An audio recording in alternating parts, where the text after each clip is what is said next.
it's Chris Eads, known online as Wootini, here with another Gay Gamer video podcast. I want to start with a couple quick movie reviews. First, I want to talk about the Dragon Quest movie, available on Netflix. It's amazing. It's so good.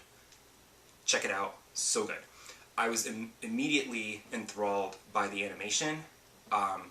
It's super well animated, and what I love about it is that they, usually with CGI animation, they try to make things realistic, which ends up making it look kind of stiff and boring. But here, they did what you're supposed to do with animation, which is exaggerate motion and facial expression, so that, you know, like, instead of just, like, raising your arm, you don't just go like that. That would look boring. In animation, it should be like this, you know, to give it some movement and an exaggeration, and it helps make it come alive. But with CGI, they tend not to do that because it's so realistic. They're like, let's do it realistic. So here, everything was super exaggerated. It was super well animated. It gave everything so much personality. And then, as the movie continued, I was falling for the characters, and like the plot is apparently the plot of Dragon Quest V, which I didn't play. So if you played that game, there might be some story points in here that you'll see coming. I did not, because I didn't play that one. But the characters are charming, the story is fun, it's really good, and I just was like, if they can just stick the landing, this is going to be one of the best video game movies ever. And they totally stick the landing. The ending is so good. I'm not going to say anything about it, except to say that it basically cements this movie being amazing. So it's on Netflix. Definitely watch it. I did go to the theater and see Brahms, The Boy 2, which unfortunately was just sort of meh. Not really sure why they made a sequel to The Boy, but they did, and it's okay. Like, it's not super scary. There are some moments that are kind of like, ooh, that was a good shot. Ooh, that was a little creepy moment. But it's just sort of there. So, like, it's not terrible, but it's nothing that you should pay to see in the theater. Like, later on Netflix or HBO or something. As for games, I want to talk a little about The Witcher first. Because The Witcher had a really big update this past week where they gave it some graphical tweaks. And the graphical tweaks, one of which I didn't notice right away, there's an option to turn off anti-aliasing, which I missed because it's down at the bottom of the list and it's off screen. And thankfully someone on Twitter let me know about it so that I could turn that off, because turning up the sharpening helped a little but not much. Turning off the anti-aliasing just sharpens everything automatically, and it's no longer a blurry mess. So all that smeary, blurry graphics that I was complaining about, they're no longer. It's a little jaggy, but that to me is preferable to, you know, the blurry mess. It's a lot easier to see what you're doing now, especially in darker places where you're like, is that a tree? Is that a monster? Is that me? What's happening? I don't know what I'm looking at. So, thanks for that. Unfortunately, I ran into a problem when I finished the initial area, the like tutorial area that like introduces you to everything, and then they're like, okay, now we're going to get the real story underway. And you go, and this character asks you a bunch of questions that are clearly, so you didn't import your save from The Witcher 2, so I'm just going to ask you these questions about things that you would have done in The Witcher 2 that is going to affect how things play out in The Witcher 3. You know, did you kill this character? Did you let them live? Or how did this event play out?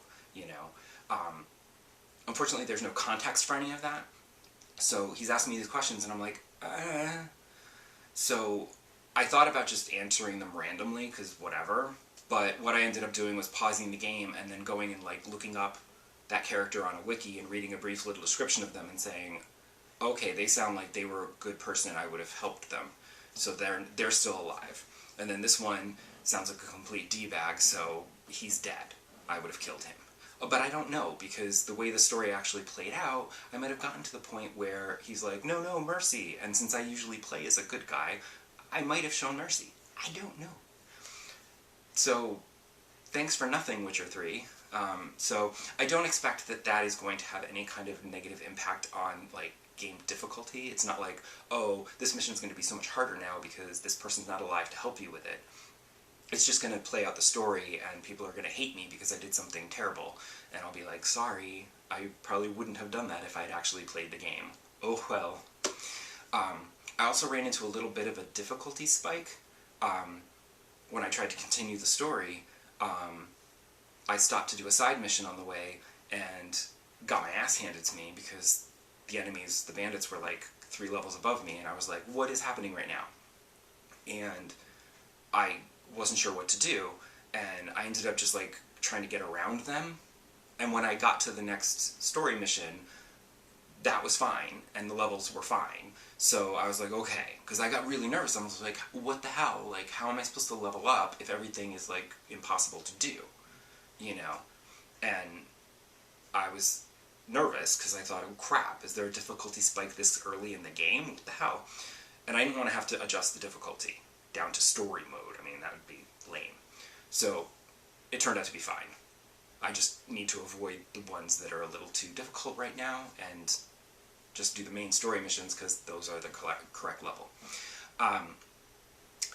But what I really want to talk about right now is the Animal Crossing Direct.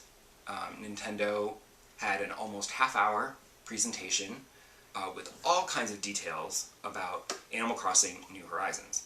I'd been hoping for a Direct, praying for a Direct, and we got one. So finally there's some details, because I didn't know what was happening. So this reassured me that this is a regular Animal Crossing game. Because the whole living on a deserted island and having to craft everything was not appealing to me, because that's not Animal Crossing to me. But what it looks like now is that's just how it starts.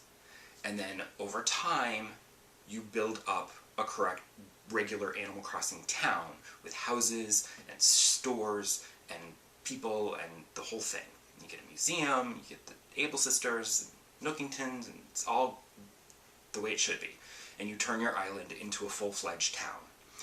And it'll just probably take a little bit longer than, you know, a regular Animal Crossing game that starts as a town, and you build up that town into a better town. This is a deserted island, and you're eventually going to, hopefully it doesn't take too long to turn your tent into a house, because I don't want to be living in a tent for too long. We'll see.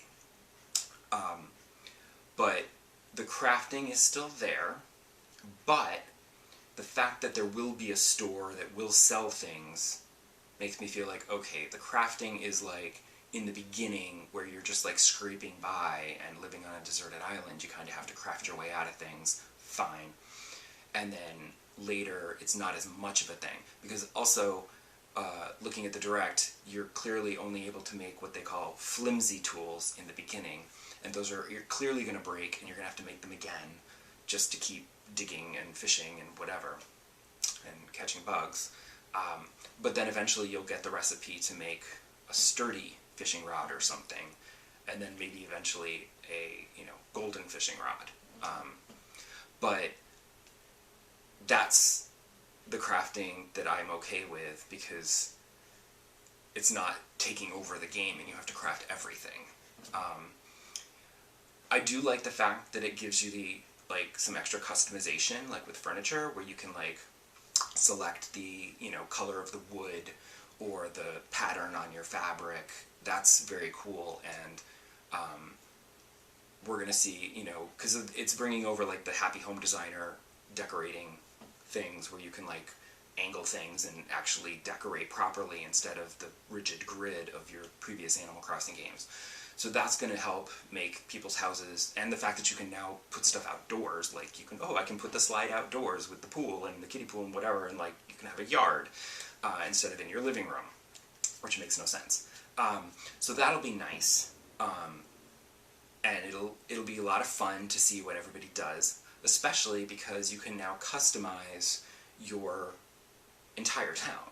You can widen rivers, you can create waterfalls and ponds, and like beyond just putting bridges and stairs and things, like you can literally like build up cliffs and widen rivers. And like my current New Leaf house is a castle design.